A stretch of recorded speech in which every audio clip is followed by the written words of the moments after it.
Hi guys.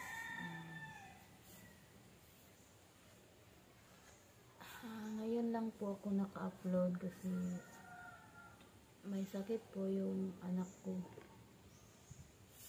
May ubo po siya, tapos kahapon binilhan ko siya ng gamot.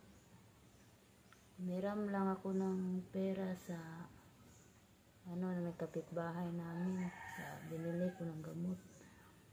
Kaya minsan lang po ako nakapag-upload kasi minsan walang pera, tsaka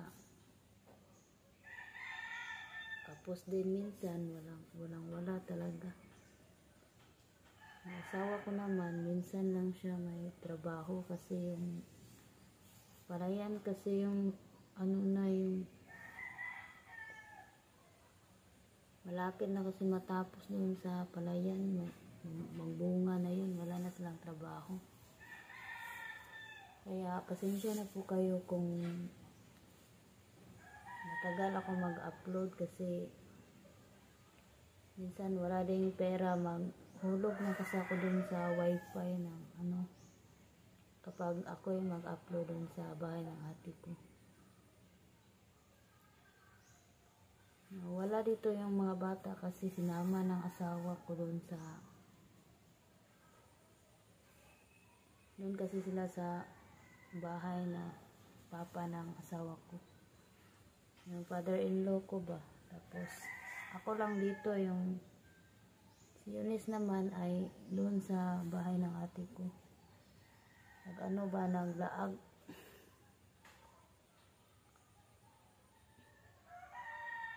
Wala tayong pera ngayon guys, kaya pasensya na kayo. Bili ako ng gamot.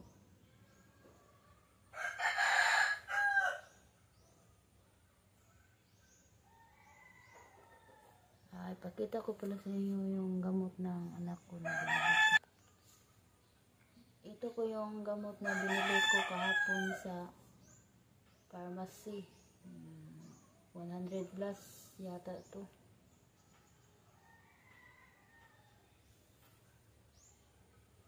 Gamot sa ubo niya. Punta tayo sa kusina guys. Kahapon guys, bumili ako ng tuyo. Diba?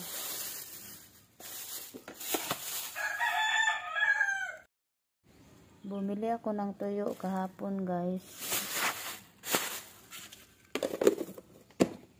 Tsaka itong gamot.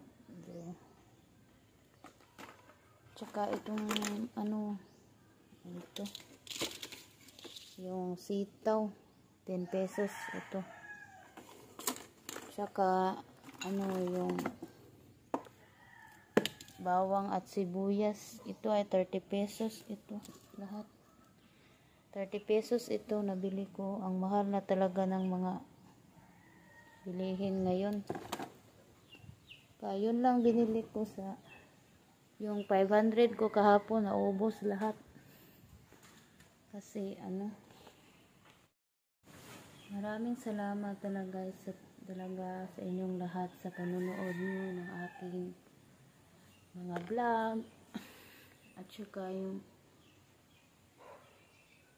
pasensya na po kung minsan lang ako mag-upload kasi alam nyo na minsan wala tayong pera.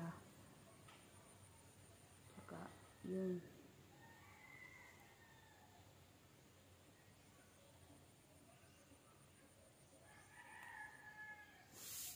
marami kasing problema dito sa bahay. Saka yun lang po ang video natin ngayon. Maraming salamat po sa panonood nyo sa mga vlog ko. Thank you so much po. Bye!